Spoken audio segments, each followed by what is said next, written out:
I'm Annie Copps and welcome to my kitchen. Today we're going to make an old New England favorite and a traditional St. Patrick's Day favorite, corned beef and cabbage. But we're not going to make your grandmother's corned beef and cabbage. We're going to make something that's going to make you sing. It's so good.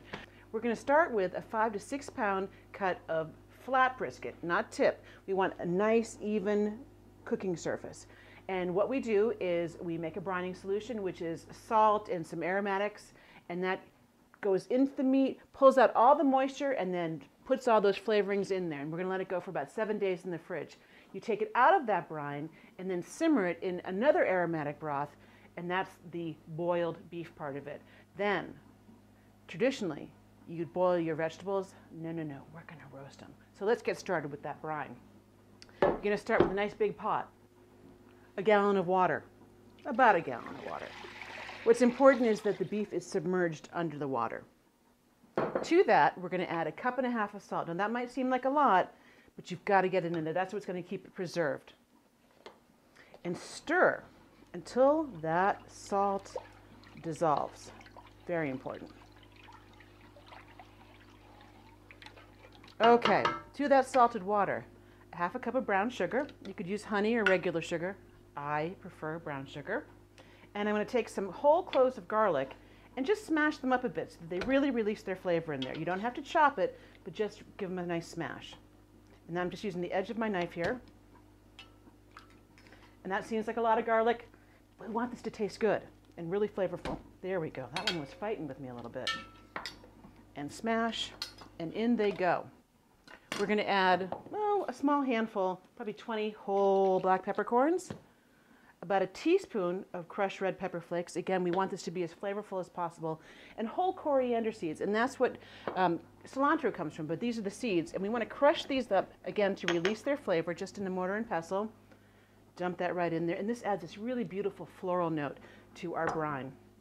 Some bay leaves, and again, I'm going to crush them up to release their flavor. A little bit more hanging on here. And then about 8 to 10 sprigs of thyme, and you just pop them in whole. No need to break them up. Now, here's that brisket I was talking about. Right in there. And submerge it. Now, sometimes it wants to float to the top again. Pop a plate on top. Pop the lid on top, and into your refrigerator 7 to 10 days. Forget about it. Now, what your grandmother would have done was, while that's simmering away, she would have started chopping up vegetables.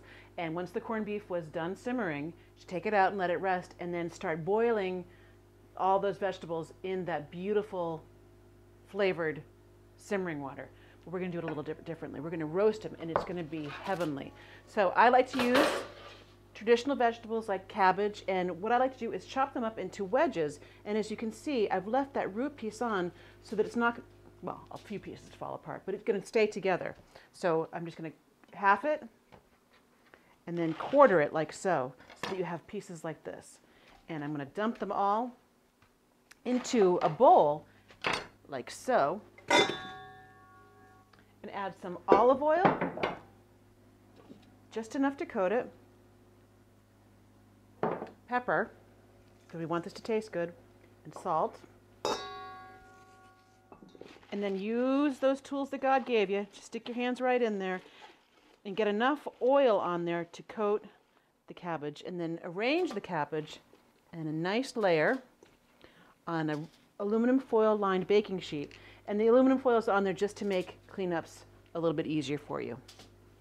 I like to make it easy for everybody. And if there are some loose pieces there, that's okay too. Now we're going to be doing some other vegetables, and it appears that there's going to be some extra room on this sheet. Now see this little pile? These are just loose leaves that I'm going to put on there. They'll roast up beautifully. Now I still have a little bit of olive oil, salt, and pepper in there. I'm going to use that.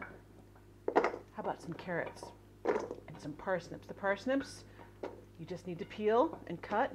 Any vegetables that are hardy and will do well under roasting conditions.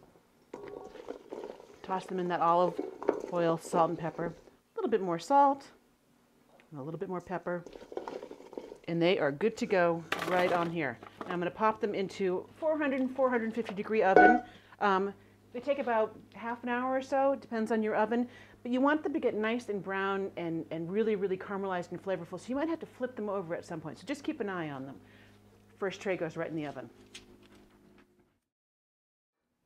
So the roasted vegetables have come out of the oven, and look how gorgeous they are. Those potatoes are nice and brown and crispy in texture. The turnips are just going to get nice and sweet and still have a little bit of heat in them because they are turnips. And the onions and the parsnips and the carrots, and look at that cabbage. Now, boiled cabbage or beautifully roasted cabbage, you have a choice. I'm going to help you make it. Now, the corned beef, we pulled it out of that really aromatic broth that it simmered in for 3.5 hours, and we covered it with foil so that it would stay nice and warm, but we let it set for a half an hour, just sitting here like this. That way, all the juices that are in there can redistribute, and it'll be nice and easy to slice. Now, the thing about slicing brisket, you see this grain? You want to slice this way, against the grain. If you slice it this way, it's just going to fall apart, and we want to have a nice, beautiful plate to serve. So I'm going to start on this side and just cut some really nice pieces. Oh, look at that, huh? Isn't that gorgeous? I'm going to have 2 slices. Beautiful. And that is not dry. It's just absolutely gorgeous. I also saved about a cup of the broth that it was cooking in, because I'm going to drizzle that on top. There we go. Oh, beautiful. And I'm going to take some Brussels sprouts, some parsnips, make a nice, beautiful, colorful plate. Get a little bit of every single one of these vegetables because we take some time to prepare them. Oh, turnips, one of my favorites. And of course, the cabbage. Also traditional to this is some whole grain mustard. And I'm just going to give that a plop right there. And let me get that beautiful broth. And I'm just going to drizzle a little bit of that on top because it has all that flavoring right on top. Like that. Wow. New England boiled dinner, St. Patrick's Day corned beef and cabbage, whatever you call it, I think you're going to like it. Oh, really great.